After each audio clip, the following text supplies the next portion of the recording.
അടുത്ത റൂൾ വരുന്നത് ക്യാച്ച് എടുക്കുന്നതിൻ്റെ കോട്ടിനെ പറ്റിയുള്ളതാണ്. അപ്പോൾ the striker is out caught if the ball delivered by the bowler not being a no ball touches his bat without having previously been in contact with any other fielder and is subsequently held by a fielder as a fair catch as described in അടുത്ത sections before it touches the ground. അതായത് വേറൊന്നുമല്ല, നമ്മുടെ striker ഔട്ടാവുന്ന എപ്പോഴാണ് ബോളിന് ഓവോൾ ആവാൻ പാടില്ല. എന്നിട്ട് അയാളുടെ bat touch ചെയ്ത് വേറെ ആരുടെയും അതിന് മുമ്പായിട്ട് നേരത്തെ നമ്മൾ പറഞ്ഞു ബോൾ ചെയ്യുന്ന ടൈമിൽ ഫീൽഡറിൻ്റെ മേത്തോ അമ്പയറിൻ്റെ മേത്തൊക്കെ ടച്ച് ചെയ്തൊക്കെ വന്ന് അത് നോബോളായിട്ടൊക്കെ വിളിക്കുന്നുള്ള കേസ് പറഞ്ഞിരുന്നു. അപ്പോൾ എന്നിട്ടത് ബാറ്റ് ടച്ച് ചെയ്ത് ഫീൽഡർ ക്യാച്ച് എടുക്കുമ്പോൾ അതിന് fair catch without touching in the ground, അത് ഫെയർ ക്യാച്ച് ആയിട്ട് വരും. ഇനി ഫെയർ ക്യാച്ച് എന്താണെന്നുള്ളത് അടുത്ത സെക്ഷൻ പറയുന്നുണ്ട്. A catch will be fair only if in every case either the ball at any time or the fielder or any fielder in contact with the ball is not grounded beyond the boundary. അതായത് fielder ബൗണ്ടറിയുടെ പുറത്താവാൻ പാടില്ല before the catch is completed. Catch പിടിക്കുന്നതിന് മുമ്പ് പുറത്താവാൻ പാടില്ല. Means catch എടുത്തിട്ട് അതിൻ്റെ അകത്തേക്ക് പോകാനും പാടില്ല. Note that laws 19.4 ball grounded beyond the boundary and 19.5 fielder grounded beyond the boundary. നമ്മൾ ഫീൽഡർ ബൗണ്ടറിയുടെ അപ്പുറത്ത് പോകുന്ന കേസൊക്കെ ഫീൽഡറിൻ്റെ ആ ഒരു ഇതിൽ പറഞ്ഞിരുന്നു. അതല്ലാത്ത പക്ഷം അത് ക്യാച്ച് ആവുമെന്നാണ് പറയുന്നത്.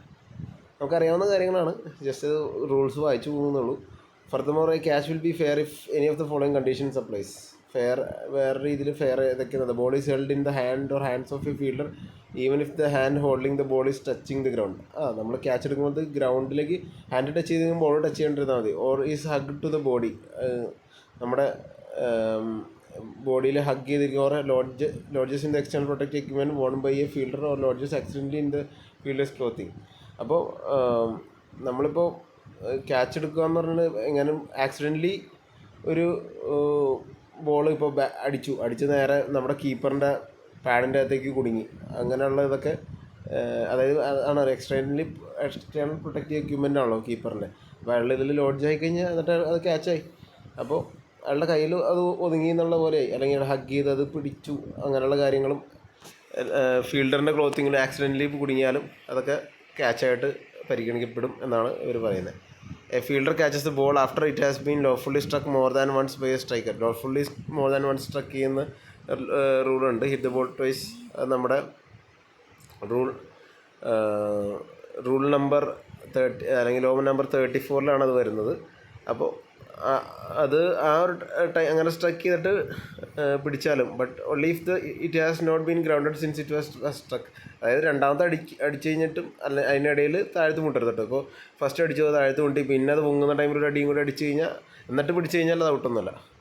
A fielder catches the ball after it touch the wicket an umpire another fielder a runner or the other batter. അപ്പോൾ വേറൊരാളുടെ മേത്ത് തട്ടിയിട്ട് എടുത്താലോ ഔട്ടാണ്. നമ്മുടെ വിക്കറ്റ് തട്ടിയാലോ അമ്പയറിൻ്റെ മേത്ത് തട്ടിയാലോ വേറെ ഫീൽഡറോ പണ്ടുണ്ടായിരുന്ന റണ്ണറിലോ അല്ലെങ്കിൽ ഏതെങ്കിലും ബാറ്ററിൻ്റെ മേത്ത് തട്ടിയിട്ട് എടുത്താലോ ഔട്ടാണ്.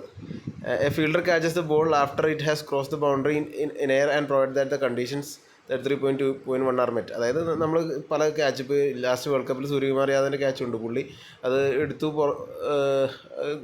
സൂര്യകുമാറിൻ്റെ ക്യാച്ച് പുറത്ത് തന്നെ എടുത്ത്, മീൻസ് ബൗണ്ടറിയുടെ വിത്തിൻ ബൗണ്ടറീസാണ് നമ്മൾ എടുത്തത്.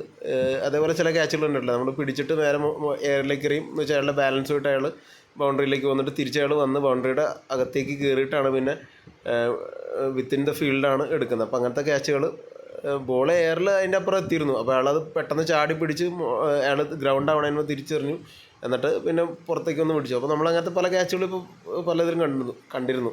The ball is caught off an obstruction within the boundary that is not designated as a boundary by the umpire. അതായത് എന്തെങ്കിലും ഇടയിൽ ഒബ്സ്ട്രക്ഷൻ ഉണ്ട്. അത് ഫോർ എക്സാമ്പിൾ നമ്മളിപ്പോൾ ലോക്കൽ ഗെയിംസിലൊക്കെ ചിലപ്പോൾ ഗ്രൗണ്ടിലെ ഫുട്ബോൾ പോസ്റ്റുകളൊക്കെ ഉണ്ടാവും. അപ്പോൾ സപ്പോസ് ആ അമ്പയർ അത് ഫുട്ബോൾ പോസ്റ്റ് ബൗണ്ടറി ആയിട്ട് ഡെസിഗ്നേറ്റ് ചെയ്ത് ആദ്യം പോയി തട്ടിയത് ബൗണ്ടറിയാണ്. ഈ ബൗണ്ടറിയുടെയൊക്കെ തൊട്ടടുത്തൊക്കെ തന്നെ ആയിരിക്കും. അപ്പോൾ അല്ലാത്ത പക്ഷം അല്ലെങ്കിൽ ഇപ്പോൾ നടുക്കോ എന്തെങ്കിലും സാധനമുണ്ട്, അപ്പോൾ അത് ബൗണ്ടറി ഇല്ലയെന്ന് നമ്മൾ പറഞ്ഞു. അപ്പോൾ അതുമ്പോൾ നേരെ എയറിൽ കൂടെ വന്ന് അടിച്ചു, അതൊന്ന് തട്ടി പൊങ്ങി ക്യാച്ച് എടുത്താൽ ഔട്ടാവും എന്നാണ് ഈ പറയുന്നതിൻ്റെ അർത്ഥം. Okay. Making a catch. The act of making a catch shall start from the time when the ball first comes into contact with a fielder's person and shall end when the fielder obtains complete control over both the ball and his her moment. അതായത് ഒരു catch എടുത്ത് making catch എപ്പോഴാണ് നടക്കുന്നതെന്ന് വെച്ച് കഴിഞ്ഞാൽ ball കോണ്ടാക്റ്റിൽ ഫീൽഡറിൻ്റെ person, അത് ഫീൽഡറിൻ്റെ മേലായിട്ടോ അല്ലെങ്കിൽ അയാളുടെ കയ്യിലായിട്ടോ കോണ്ടാക്റ്റ് വരണം. എന്നിട്ട് ഷാൽ എൻഡ് എങ്ങനെയാണ് ക്യാച്ച് എടുത്തു എന്ന് കംപ്ലീറ്റ് ആയി എന്ന് പറയുന്നത് അപ്പോൾ ബോളിലും കംപ്ലീറ്റ് കൺട്രോൾ വേണം, അയാളുടെ മൂവ്മെൻറ്റിലും കംപ്ലീറ്റ് കൺട്രോൾ വേണം. അതായത് നമ്മളിപ്പോൾ പിടിച്ചിട്ട് വീഴാൻ പോകുന്നു, അപ്പോൾ നമ്മൾ പെട്ടെന്ന് വലിച്ചെറിഞ്ഞ് ക്യാച്ച് എന്ന് പറഞ്ഞ് ചെയ്യാൻ പറ്റില്ല. നമ്മൾ ഫുൾ ബാലൻസിൽ നിൽക്കണം അല്ലെങ്കിൽ കൺട്രോളിൽ നിൽക്കണം എന്നാണ് പറയുന്നത്. No runs to be scored. If the striker dismiss quota dismiss the runs from that delivery completed by the batters before the completion of the catch shall not be scored. അതായത് ball പൊക്കി അടിച്ചു, 2 run ഓടി, അതിൻ്റെ catch എടുത്തപ്പോൾ ആ 2 റണ്ണും കിട്ടില്ല.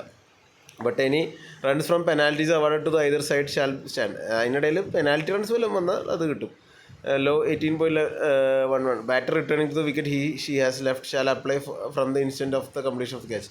അപ്പോൾ ക്യാച്ച് പോയി കഴിഞ്ഞാൽ പിന്നെ ബാറ്റർ വരുമ്പോഴത്തേക്കും തിരിച്ച് ക്രീസ് നമ്മുടെ എവിടെ റിട്ടേൺ ടു ദ ഒറിജിനൽ പൊസിഷനിലേക്ക് പോകണം. അതായത് ഇപ്പോൾ ഒരാൾ അടിച്ചു, ക്യാച്ചിൽ ഔട്ടായി.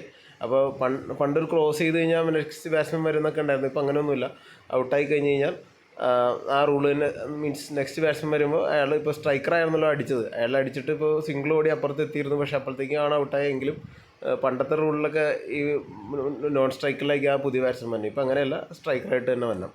ആ ഒരു സംഭവമാണ് പറഞ്ഞേക്കുന്നത്. Code to take precedence. If criteria 33.1 are met and the striker is not out bowled, then she is out caught, even though a decision against either batter for another method of dismissal would be justified. അതായത് നമ്മൾ നേരത്തെ പറഞ്ഞല്ലോ, bold ഇപ്പോൾ wicket തട്ടി Wells തെറിച്ചു, അത് കഴിഞ്ഞിട്ട് catch എടുത്തു. അപ്പോൾ ബോൾഡ് ആയതാണ് എപ്പോഴും എഴുതുള്ളൂ. ഇപ്പോൾ ബോൾഡ് ആയിട്ടില്ല, അല്ലാത്ത പക്ഷം ടച്ച് ചെയ്ത് ക്യാച്ച് എടുത്തു, അത് കഴിഞ്ഞിട്ട് പുള്ളി സ്റ്റെമ്പിങ്ങും ചെയ്തു. അങ്ങനെയുള്ളൊരു അവസ്ഥ വന്നാൽ എന്ത് പറയും? അയാൾ ക്യാച്ച് എടുത്തു എന്ന് പറയുള്ളൂ. ക്യാച്ചാണ് to take precedence over other dismissals എന്നാണ്. ബോൾഡിന് ശേഷം രണ്ടാമത്തെ ഇമ്പോർട്ടൻസ് ഡിസ്മിസൽ ക്യാച്ചാണ്. അതിനാണ് ഇമ്പോർട്ടൻസ്. അല്ലെങ്കിൽ ഈ പറഞ്ഞ സിറ്റുവേഷനിൽ സ്റ്റെമ്പിങ്ങും ക്യാച്ചും വന്നതിൽ ക്യാച്ചായിട്ടായിരിക്കും കൂട്ടുന്നത് എന്നുള്ളതാണ് അതിൽ പറയുന്നത്. സോ അതാണ് ലോ നമ്പർ 33 അബൌട്ട് ക്യാച്ച്.